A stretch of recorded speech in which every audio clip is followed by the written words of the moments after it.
Hello students, मैं मनोज कुमार टाक आपका स्वागत करता हूं आपके अपने YouTube channel CF classes for chemistry MK टाक पर।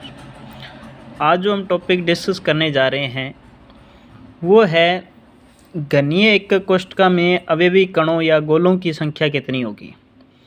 तो सबसे पहले अपने बात करते हैं घनीय एकक कोष्ठक में घनीय एकक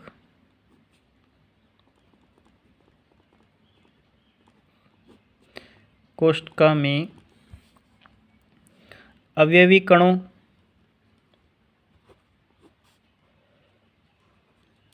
या हम बोल सकते हैं गोलों की संख्या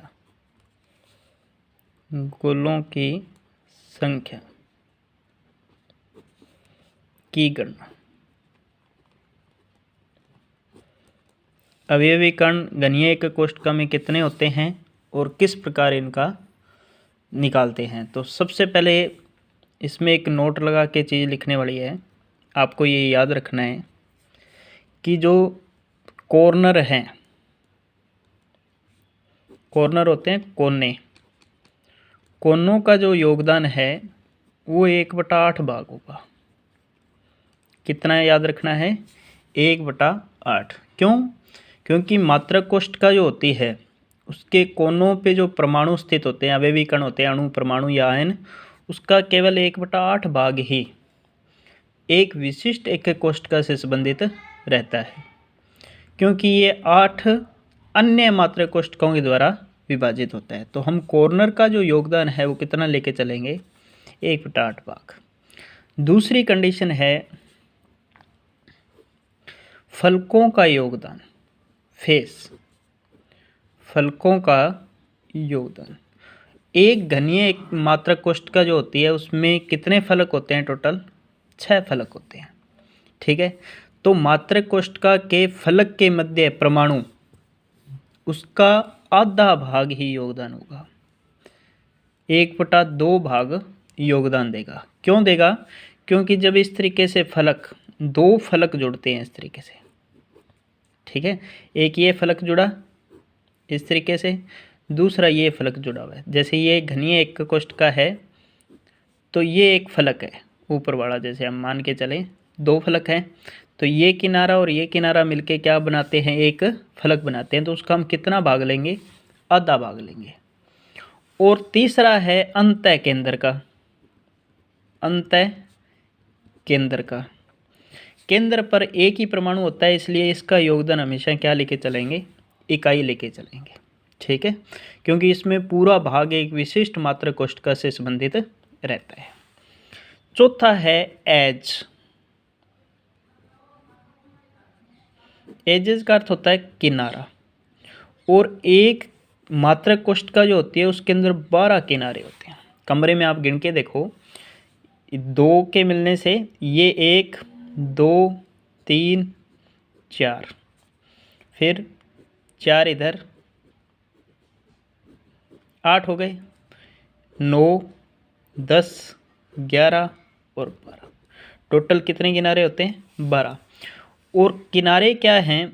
1 2 3 और 4, मतलब 4 से संबंधित रहता है। 4 किनारे एक फलक से संबंधित हैं, तो हम इसका कितना भाग लेंगे? 1/4 भाग योगदान लेके चलेंगे।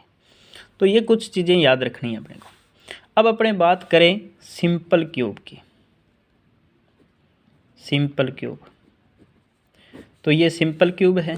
सिंपल क्यूब में क्या होते हैं? 8 कॉर्नर होते हैं। सिंपल क्यूब में क्या होते हैं? 8 कोने होते हैं। तो हम क्या लिखेंगे कि घन के कोने कितने होते हैं? टोटल 8 अवयवी कण होते हैं, इनसे मिलकर बनते हैं। तो प्रत्येक का योगदान कितना हुआ? 1/8 भाग। तो कुल गोलों की संख्या, या हम लिख सकते हैं अवयवी कणों की संख्या कितनी हुई? 1। इसका मतलब क्या हुआ कि सिंपल क्यूब जो है वो एक गोले से मिलकर बनता है। दूसरी बात करते हैं BCC की, बॉडी सेंटर्ड क्यूबिक सेल। काय केंद्रित एकक कोष्ठ का। उसमें क्या होता है, 8 तो कॉर्नर होते ही हैं, एक सेंटर में और होता है, सेंटर में गोला होता है। तो हम क्या लिखेंगे, 8 कोनों का योगदान, 8 कोनों का योगदान। तो 8 का कितना, कोनों का योगदान कितना लेना है, 1/8। तो कितना हुआ, 1। केंद्र पर स्थित कण, केंद्र पर योगदान देखें तो केंद्र का योगदान हमने कितना पढ़ा था, 1। तो 1, अतः कुल गोलों की संख्या कितनी हुई, 1 + 1 = 2। इसका मतलब BCC जो है वो 2 गोलों से मिलकर बनती है। थर्ड की बात करें, FCC face centred cubic cell, फलक केंद्रित एकक कोष्ठ का। तो हम क्या लिखेंगे, 8 तो कॉर्नर, उसका 1/8 भाग प्लस 6 फलक, उसका आधा भाग। तो कितना हुआ टोटल, 1 2 3 6। तो 1 + 3 = 4। इसका मतलब FCC 4 गोलों से मिलकर बनती है। फोर्थ हम बात करते हैं ECC end centred cubic cell, अंत्य एकक घनीय एकक कोष्ठ का। उसमें क्या होता है, ये जो फलक है, फलक के केंद्रों में होते हैं ये ऐसे सेंटर में। तो 6 फलक का योगदान कितना हुआ, आधा लेके चले। ECC में क्या होता है, विपरीत फलक के ऊपर एक यहाँ पर है तो दूसरा कहाँ होगा, यहाँ, बाकियों पे नहीं होगा। तो हम लिखेंगे 8 कॉर्नर का 1/8 भाग प्लस में 6 फलकों का 2 है, 2 फलकों पर है तो 2 फलकों का आधा भाग। टोटल कितना हुआ, 1 + 1 = 2। इसका मतलब ECC 2 गोलों से मिलकर बनती है, मतलब कुल अवयवी कण कितने हुए इसके अंदर, 2। तो इस तरीके से ये हमें योगदान याद रखना है। अब अपने बात करते हैं, जैसे कोई इन पे क्वेश्चन आ जाता है कई बार कि किस तरीके से करें। जैसे फॉर एग्जांपल मैं एक क्वेश्चन लिखता हूँ कि किसी आयनिक यौगिक में, किसी आयनिक यौगिक में तत्व A तथा तत्व B उपस्थित है, B उपस्थित है। इस यौगिक में तत्व A के परमाणु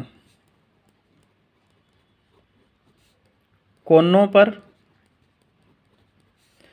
तथा B के परमाणु फलक के केंद्र में लगे हुए हैं, फलक के केंद्र में प्रेजेंट है। तो यौगिक का सूत्र क्या होगा, ये क्वेश्चन डाल दिया। अब कोई आयनिक यौगिक है, उसमें तत्व क्या है, A और B है।